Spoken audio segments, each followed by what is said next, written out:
Welcome back mga kaaldab. Ito na naman po ang inyong lingkod, si Mr. Destiny. At syempre latest na naman po ang i-update natin mga kaaldab. Patungkol nga po ito sa pelikula ni Bossing Vic Soto, Mengay at kung papalarin o kung magkakasundo magkakasama nga po o magge-guest nga po si Alden Richards sa pelikula nila Bossing at ni Maine mga kaantab. Ito yung maingay na kumbaga interview ni MJ kay Bossing Vic Soto. Sabi ko nga po sa inyo na miss talaga ni Bossing ang pelikula.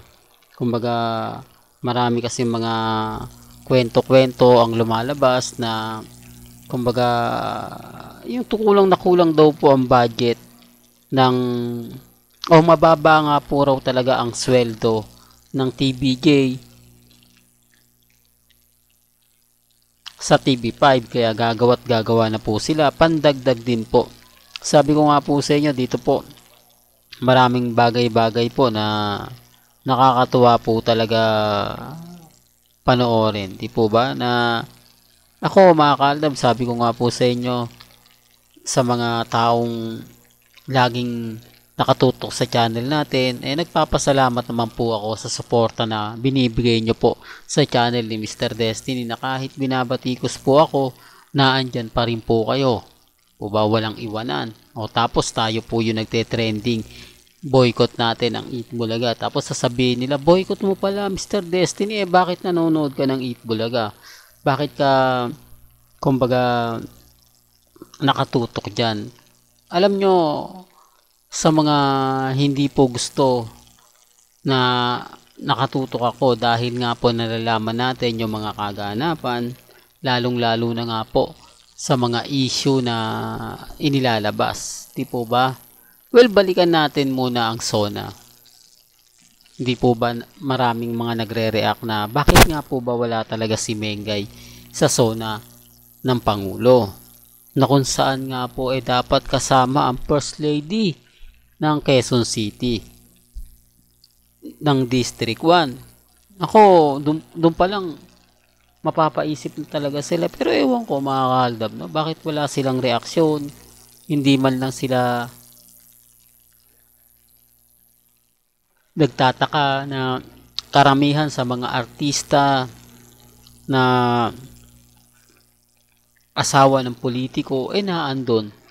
Maliban lang po kay Mengay, sinasabi nila mga kaaldab na sobrang busy kasi common sense na lang po mga kaaldab, di po ba? Pwedeng umabsent si Mengay sa Eat Bulaga. At ang Lunes naman po tape naman po talaga yung Eat Bulaga. Di po ba? Dapat naandun si Mengay para suportahan si Congressman Arjo. Para suportahan yung mga bagay-bagay nga po na talagang ipapakita at ipararamdam. Malaking sampal kaya yan sa Aldab Nation. Di po ba? At sa mga basher na kumbaga sinasabing Aldab. Di po ba? Real talk to mga Aldab kasi makakakuha ka ng simpatya sa mga netizen. Kakalat yon tapos mai-interview na naman siya ng TV Patrol. Alam nyo naman yung TV Patrol, di po ba? Pagdating sa pag-i-interview talagang nangunguna yan, talagang kumbaga yung tipong ito na, ano na ganito ganyan, etc etc, di po ba? Sinasabi ko lang po ito para lang klaro kasi sabi ko nga po sa inyo sa channel po ni Mr. Destiny, lahat po ng mga nangyayari at nagaganap malalaman at malalaman nyo lang po. Kaya nga po nagulat na lang ako, sobrang tahimik ang social media. Si Mengay walang ganap sa SONA, samantalang yung iba pa na i-post, napakaganda ng mga kasuotan, talagang mabibighani ka. Di po ba? Ilang celebrity nga po ba na naandun? Sample nga, sabi nga po nila, si Heart Evangelista, na talagang sinuportahan niya si Kiss Escudero. Gayong may issue po ito Real talk siguro naman po, hindi lingid sa inyong kaalaman yung mga issue na ganyan. Pero naandun siya. Naandun siya para suportahan. Di po ba? Si Senador. O sabihin, hindi naman Senador si Congressman Adjo. Ang punto natin doon, para lang po sa kaalaman ng lahat, suporta na makukuha po o yung simpatya ng mga tao na makukuha po ni Congressman Arjo dahil kasama niya si Mengay. Di po ba? Tama naman po yung mga sinasabi ko eh. Tama naman po yung mga pinapaliwanag natin. Pero dito hindi nga na-mention hindi man lang binate ni Bossing si Mengay o biniro man lang na bakit hindi ka sumama sa SONA. Di po ba? Hindi, para for the record lang po. Wala man lang pong pasintabi. Di po ba? Ibig sabihin lang po niyan talaga, itchapwera ang pamilya at ID. At si Ibiang, bakit nawala na po yung angas ni Ibiang, nawala na po yung tapang, nawala na po yung reaksyon niya kapag nababas po si Congressman Arjo, pag may mga issue na ganyan. Dati napakatapang niyan, lumalabas yan, nagpapa-interview yan kay Ogie Diaz, kay Christopher Min. Ngayon, talagang tahimik lang siya. Yung issue nga po na may anak sa iba si Congressman Arjo, hindi siya nagre-react eh. Hindi po ba? Tapos, yung hiwalayan nila Mengay. Ang dami mga kwento na talaga naman pong mapapaisip po kayo kung totoo nga po ba o hindi. Baka totoo naman kasi tahimik naman si Ibiang eh. Di po ba? Baka talagang meron ng third party na nagaganap o nangyayari kasi wala namang reaksyon at hindi naman po kumbaga nararamdaman yung kumbaga pagtatanggol na dati-rate ginagawa ni Ibiang kay congressman. Di po ba? Sinasabi ko lang po ito para lang klaro ha. Lalo na nga po sa mga taong dumadaan at siyempre inis na inis sa channel ni Mr. Destiny. Ang dami kasi mga tanong, ang dami kasi mga kwento na talaga naman pong mapapaisip naman po kayo.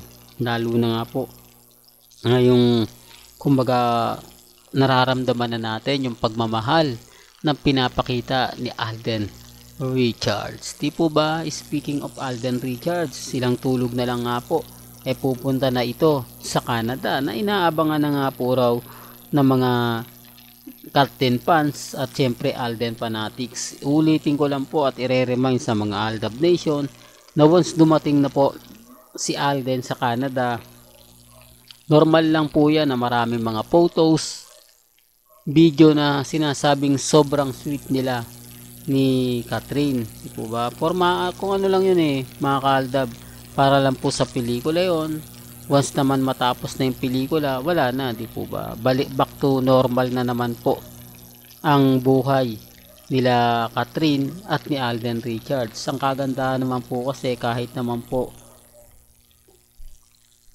kumakalat yung issue, wala po silang ganap. Di po ba? Ilang naman po yung maganda Kita nyo naman po na tahimik si Alden. Hindi po siya katulad ng iba na sasamantalahin yung pagkakataon para dumami yung Catden fans, para magtayo ng grupo, di po ba? Kumbaga maaga po nilang pinatay o maaga po nilang yung tipong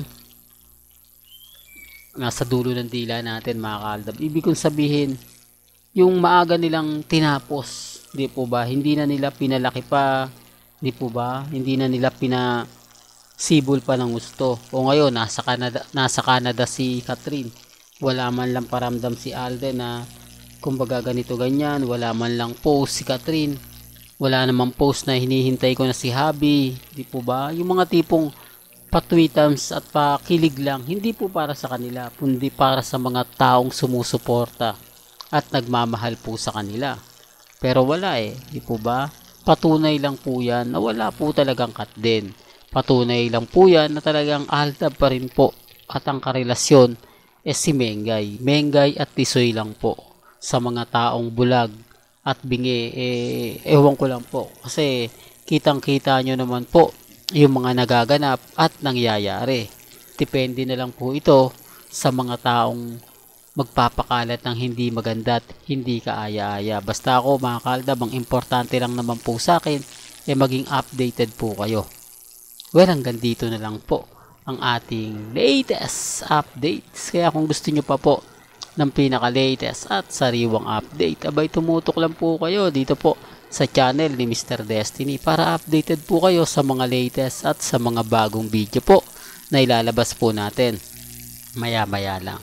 Kaya kung bago ka lang sa channel na to at isa kang true-blooded Aldab Nation na nagmamahal kina Mengay at Isoy, tama po ang channel na pinuntahan mo, kaya consider na po kitang bagong subscriber. At huwag mong kalimutang i-share ang mga video po natin sa mga mami, sa mga titas at sa mga senyor. Hanggang sa muli, salamat po sa panonood at pakikinig.